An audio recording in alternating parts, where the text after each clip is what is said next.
Alhamdulillah, puji syukur kehadirat Allah Subhanahu wa Ta'ala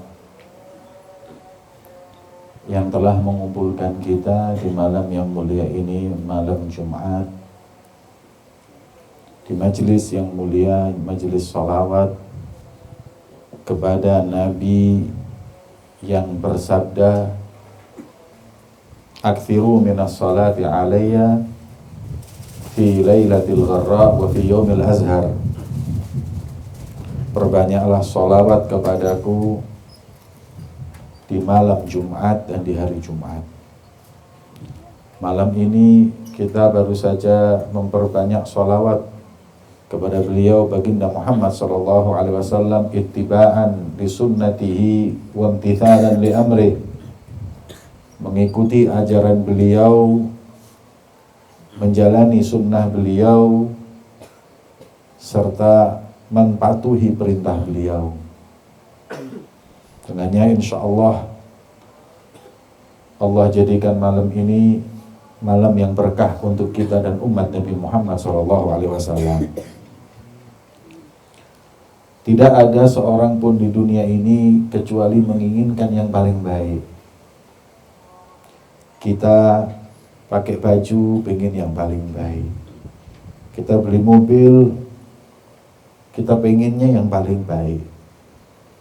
Kita buat rumah, pengennya yang paling baik. Paling baik itu dalam bahasa Arabnya adalah khairiyah. Maka itu Sayyidina Ali memberikan kepada kita pilihan. Dalam beberapa hal ini, yang paling baik adalah ini. Agar kita tahu bahwa itu hakikat kebaikan, yaitu kata ulama,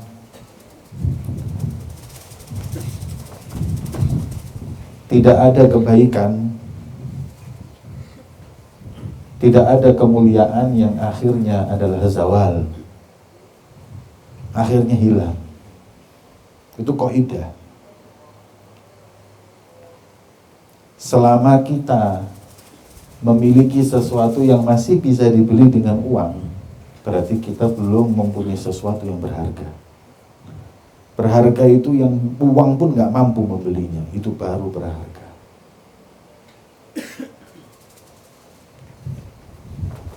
Dan daripada kebaikan adalah sesuatu yang kekal, itu kebaikan. Apa nikmatnya satu kebaikan kalau umurnya hanya sementara? Dari itu kita diajarkan oleh beliau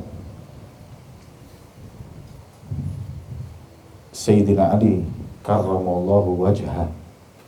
Allah muliakan wajah beliau karena termasuk dari salah satu sahabat yang mulai lahir sampai meninggal nggak pernah sujud kepada selain Allah. Itu Sayyidina Ali. Sahabat yang lain mereka masih pernah menyembah berhala, tapi beliau Sayyidina Ali sejak kecil dipelihara oleh Rasulullah dan tidak pernah menyembah kecuali kepada Allah Subhanahu wa Ta'ala, maka disebut karramallahu wajhah.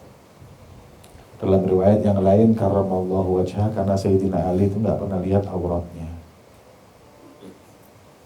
Ala khilaf, tapi condongnya sebagian ulama karena nggak pernah sujud kecuali sama Allah Subhanahu wa Ta'ala, maka wajah ini dimuliakan. Kemudian beliau Sayyidina Ali ini yang disebut oleh baginda Muhammad SAW, ana madinatul ilmi wa aliyu babuha. Kalau aku ini adalah pintunya ilmu, kalau aku ini adalah kotanya ilmu, maka Ali adalah pintunya. Pintu itu dulu yang namanya kota Madinah itu dulu dikelilingi pagar, terus ada pintu gerbangnya. Maka Tidaklah mungkin kita bisa masuk ke satu kota itu kecuali melalui pintu. Makanya kalau mau memahami ilmu yang murni, ilmu yang terjamin kebenarannya dari Rasulullah, melalui beliau Sayyidina Ali bin Abi Thalib. Karena beliau yang memegang babuha, pintunya, kata Rasulullah SAW. Kemudian beliau adalah menantu Nabi kita Muhammad SAW yang makhtub, dipilih oleh Rasulullah. Bukan beliau yang ngotot pingin meminang putri Rasulullah, tapi Rasulullah yang menginginkan Sayyidina Ali. Dan memang kebetulan Sayyidina Ali condong dan cinta kepada Sayyidatuna Fatimah. Maka cukup sebagai kemuliaan Sayyidina Ali adalah nikahnya dengan Sayyidatun Nisa Ahlil Jannah. Pemimpin para wanita nanti di surga adalah Sayyidatuna Fatimah Az-Zahra. Kalau Sayyidina Ali nggak punya kemuliaan kecuali menantu Rasulullah dari anak yang tercinta Fatimah Az-Zahra, sudah cukup. Lakafa bihi syaraf wa fakhr, cukup. Belum ditambah ilmunya, belum ditambah keberaniannya, belum ditambah semuanya. Maka itu Sayyidina Ali bin Abi Thalib, kalau istrinya adalah pemimpin perempuan, maka beliau disebut dengan Sayyidi Syabab Ahlil Jannah, pemimpin para pemuda nanti di surga. Dikala para wanita, dikala para pemuda mereka masih belum atau enggan beriman dengan Nabi Muhammad SAW, Sayyidina Ali yang pertama kali mengimani. Sebagaimana dalam kitab sirah, siapa orang yang masuk Islam pertama kali? Ada yang bilang Khadijah, ada yang bilang Sayyidina Abu Bakar, ada yang bilang Sayyidina Ali, ada yang bilang ini. Akhirnya oleh ahli sirah disebutkan gini aja, untuk perempuan Khadijah, untuk orang yang tua Abu Bakar, untuk pemuda yang pertama kali beriman adalah Sayyidina Ali bin Abi Thalib. Memiliki keberanian dan keilmuan yang luar biasa. Kalau sudah buntu masalah, jawabannya ada pada pintu dari kota ilmu, beliau Sayyidina Ali bin Abi Thalib. Kemudian keberanian ketika pintu Khaybar oleh 7 sahabat dibuka, tidak bisa, maka Sayyidina Ali bin Abi Thalib, beliau sendiri dengan tangan kirinya mendobrak pintu Khaybar, ya, tempatnya para Yahudi itu, didobrak oleh beliau, jebol. Nanti bisa bayangkan kuatnya kayak apa beliau. Tapi ada riwayat yang mengatakan Sayyidina Ali seberani-beraninya, sekuat-kuatnya, idza iktahamat atau idza ishtaddat al-ma'rakah, kalau sudah genting-gentingnya perang, tidak ada yang paling membuatku tenang seperti berlindung di punggung Rasulullah. Ya, Rasulullah yang seperti itu kelihatannya kalem, rahmat, tapi ketika dalam peperangan beliau adalah kesatria yang tak terkalahkan. Makanya di perang Uhud itu termasuk kunci sukses orang-orang kafir mengalahkan umat Islam karena menyebar hoax dengan mengatakan mata Muhammad, Muhammad mati, langsung down semua. Ya. mentalnya sahabat ini down ketika dengar Rasulullah meninggal. Wis, buat apa? Ini menunjukkan bagaimana mereka tersandar kepada Nabi Shallallahu Alaihi Wasallam. Hingga dalam riwayat Sayyidina Ali dalam satu peperangan, beliau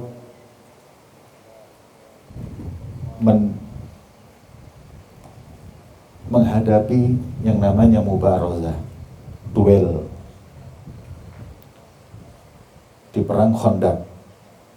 Perang Khandaq itu Sayyidina Salman Al-Farisi yang memberikan masukan. Orang-orang Persia itu kalau perang bikin Khandaq kelilingi itu, jadi supaya yang namanya musuh itu nggak leluasa mau gitu lihat jalannya kayak nggak main kok. Khandaq itu lebar. Dulu masih ada di Madinah, sekarang ditutup oleh pemerintah, ditutup. Kenapa ditutup sama pemerintah? Takut orang tabarruk di Khandaq tersebut, ngambil berkah. Karena memang ada Khandaqnya segini, terus dalam sampai dalam. Dari ujung situ ke sini, ini Khandaq itu segini. Bukan terus kecil-kecil, itu kuburan massal itu. Besar segini. Kemudian peperangan dimulai. Ketika peperangan mau dimulai, biasa yang namanya mubarazah, duel. 3 orang dulu satu-satu. Kalau duel menang, mentalnya kuat. Perang mesti menang. Sebagaimana di perang Badar dan lain-lain. Akhirnya berdiri maju seorang di antara mereka, Amr bin Wud. Amr bin Wud ini orang yang paling berani ketika itu.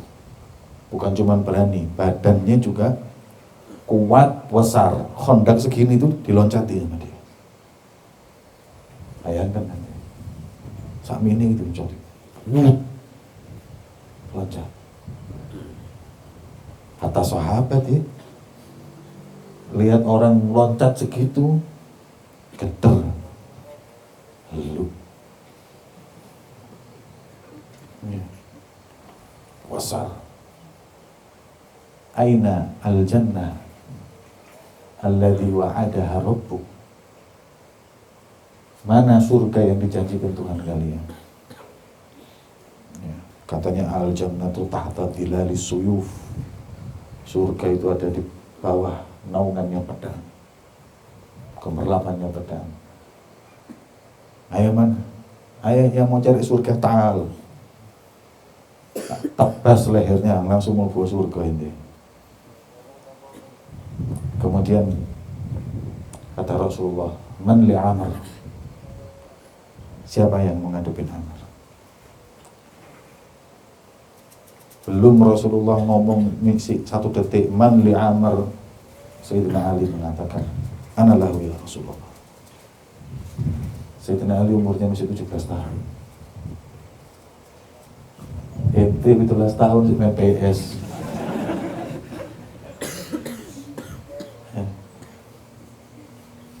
17 tahun umurnya Sayyidina Ali. Ngadapi Amr bin Wud. Kemudian katanya Rasulullah, mahalan ya Ali. Jangan keburu-buru kali dulu. Biar yang gede-gede gitu. Yang lain ya bingung, mau ngomong anak. Terus terang besarnya depan musuh. Dan yang pinter main pedang itu memang Sayyidina Ali. Ya. Kemudian kata Rasulullah, diam semua. Sebelumnya, hari sebelumnya, waktu minta Rasulullah siapa yang memata-matai, juga diam. Sayyidina Ali juga diam. Makanya kadang ada orang ini melesetin. Mana sahabat itu? Diam semua, cuma Sayyidina Ali yang berani. Ini bodoh. Ini sudah pandangan su'udon, negatif thinking. Kenapa Sayyidina Ali? Memang paling berani Sayyidina Ali, dan memang ahlinya untuk itu Sayyidina Ali. Sebelumnya, siapa yang mau jadi mata-mata melihat daerah kawasan tersebut, Sayyidina Ali nggak berani. Karena tahu bukan itu ahliannya. Diam Sayyidina Ali. Hudzaifah yang ngomong, saya ya Rasulullah. Saya siapa? Ana ya Rasulullah. Hudzaifah berani. Masuk orang gitu berani. Kalau yang lain, waduh, ketahuan detail dong tak kampung itu.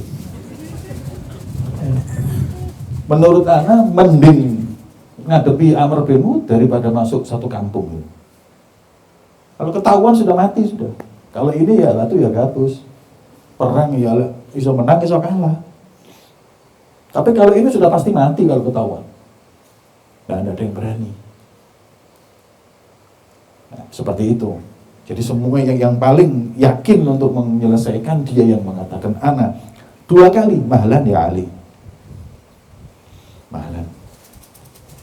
Mahlan ya Abul Hasan. Ya. Sayyidina Ali itu kan kunyahnya Abul Hasan. Kemudian man li Amr. Diam semua. Tapi kalau ditunjuk sama Rasulullah ya berangkat. Ya. Berhubung nggak ditunjuk, diam nunggu perintah. Ana ya Rasulullah sampai 3 kali. Berarti Rasulullah memastikan ini anak yakin, pede.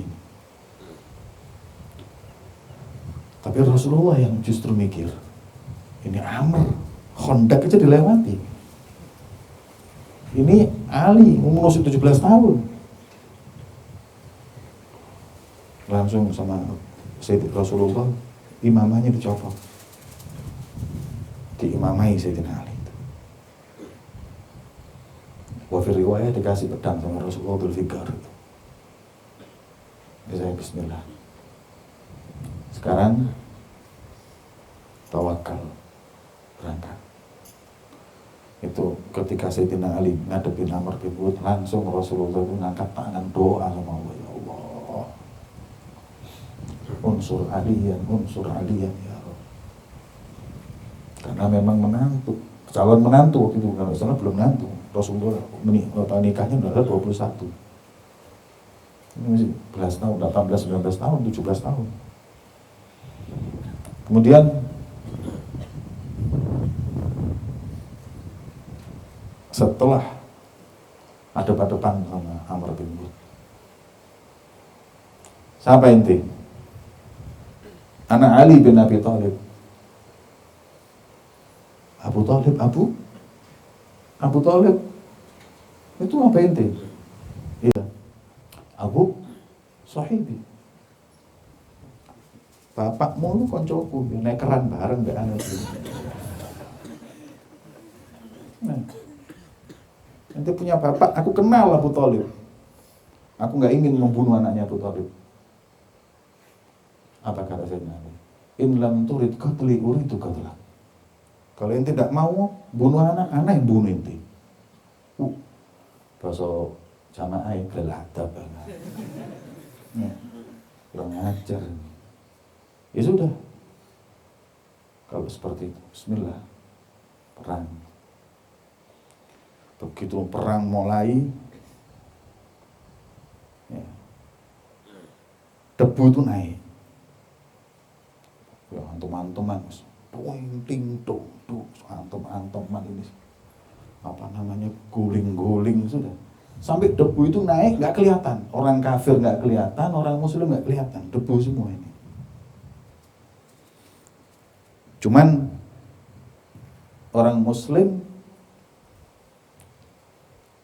tahu Sayyidina Ali masih hidup karena setiap kali mukul itu selalu bertakbir Allahu Akbar. Allahu Akbar. Sayyidina Ali. Kalau Amr bin Wud, orang kafir juga tahu itu suaranya Amr. Jangkrik. Setan. Ada Amr bin Wud. Ya. Jadi bisa tahu, makanya orang muslim itu gitu, kalau kamu astagfirullah, subhanallah. Ada Sayyidina Ali. Softo tuh mau geladap ini setan nih, jangkrik. Amr bin Wud ada. Ya, tinggal itu pilih yang mana. Nah. Ribut guys. Allahu Akbar. Sampai teriak, ada teriakan terakhir, wah, apa? Sudah bisa lihat ini. Yang menang siapa nggak tahu. Ditunggu sampai namanya debu itu turun. Begitu debu turun itu tahu nggak? Amr bin Wud disikar jadi dua. Bingung, sahabatnya bingung. Ini kalau tangannya tok putus, alhamdulillah ini. Ini enggak, sak badannya debu. Satu di pedangnya. Ya lemes orang kafir. Lu Amr bin Wud kama ada. Pokoknya kita orang ini. Wow, Rasulullah sampai ini sujud syukur sama Allah atas kemenangan Sayyidina Ali. Dari situ sahabat tahu ma ahabbahu Rasul sallallahu alaihi wasallam alaihi. Betul-betul cinta Rasulullah sama Sayyidina Ali.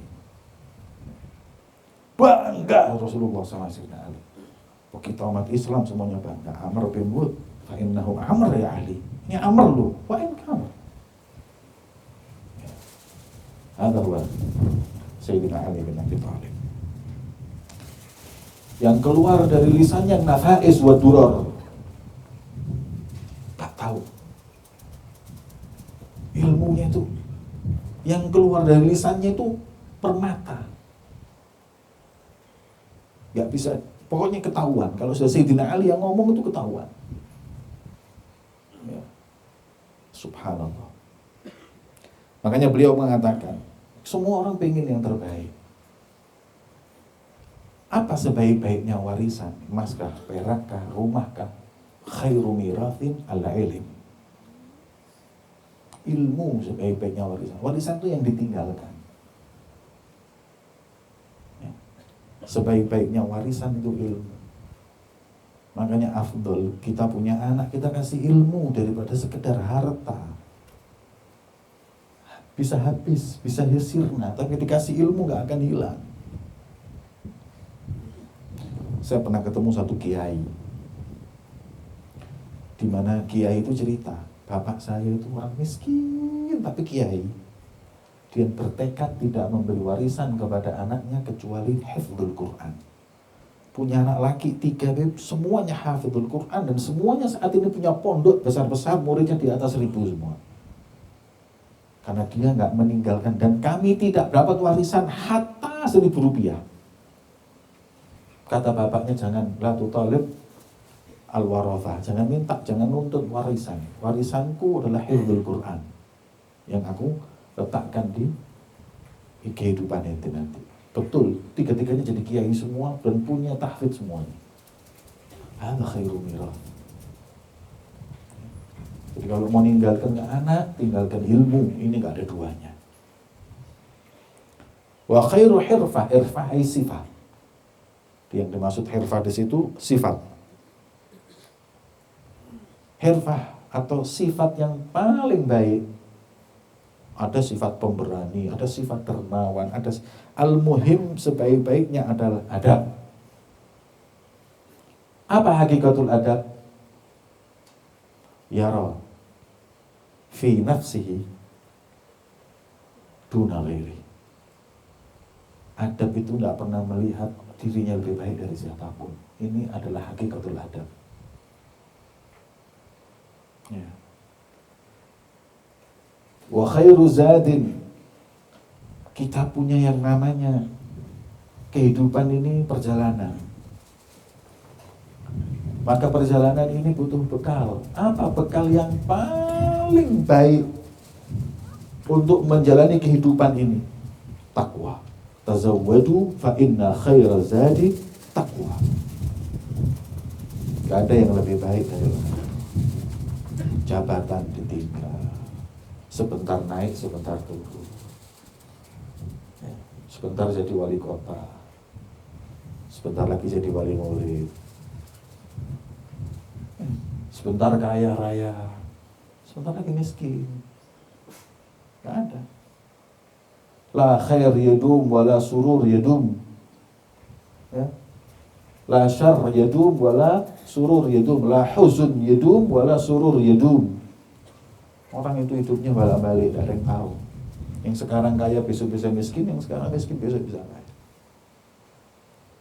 Tapi sebaik-baiknya bekal takwa, perintah, mentaati perintah Allah, menjauhi larangannya.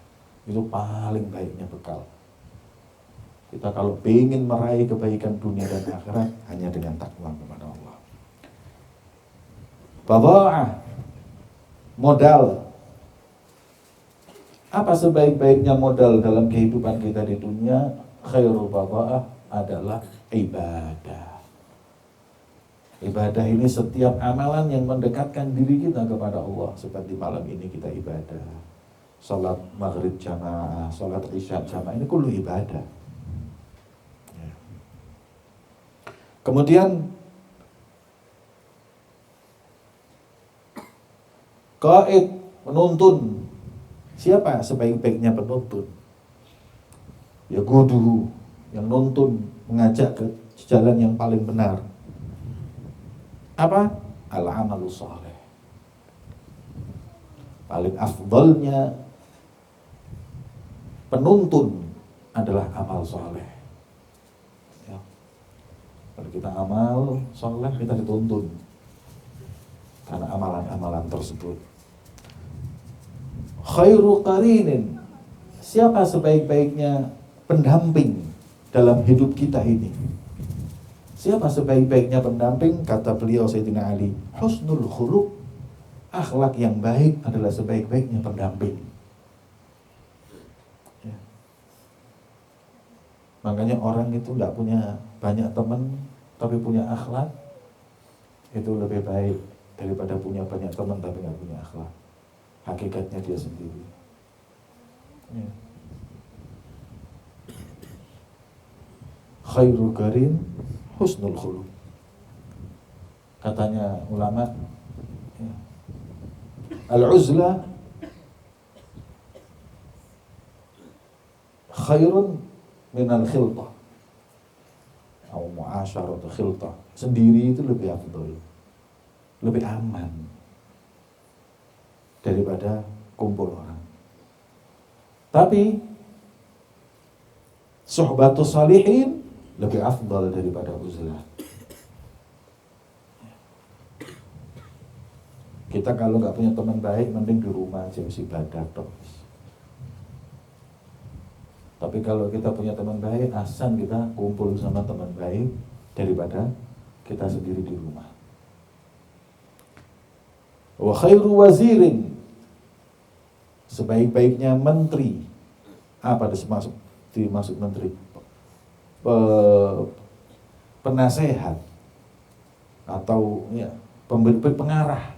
Wazir itu pemberi arahan, adalah hilim, orang yang mampu mengendalikan emosi. Wah, sebaik-baiknya kekayaan adalah qanaah, ya, kekayaan yang paling mahal. Ya. Innal qanaata kanzun laisa bil fani, kata Habib Muhammad bin Ali. Wa khairu aunin, penolong yang paling baik adalah taufik.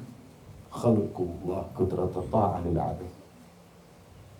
Allah mendorong orang itu berbuat baik, taufik dari Allah. Itu adalah sebaik-baiknya penolong buat kita. Dan khairu mu'addib, apa sebaik-baiknya pendidik, pengingat buat kita, ya, atau mu'addib ala kulli hal disebut juga sebaik-baiknya penceramah. Itu siapa? Dai yang paling yu'athir, ya, dai yang paling titis, kalau ngomong langsung orang itu kena. Siapa sebaik-baiknya mu'addib atau dai tadi itu? Zikrul maut, ingat mati atau lihat kematian.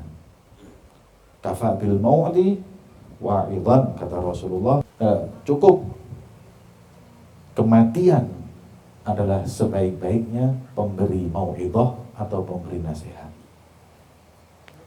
Ya. Seperti itu. yang dikatakan oleh Sayyidina Ali. Ajib perkataan beliau. Hikmah, hikam, bukan ilmu lagi, hikmah. Apa bedanya hikmah sama ilmun? Ilmun itu ilmu, bisa manfaat bisa tidak. Tapi kalau sudah hikmah, al ilmun nafi', ilmu yang manfaat, sudah pasti manfaat ilmu yang namanya hikmah. Wallahu a'lam bishawab.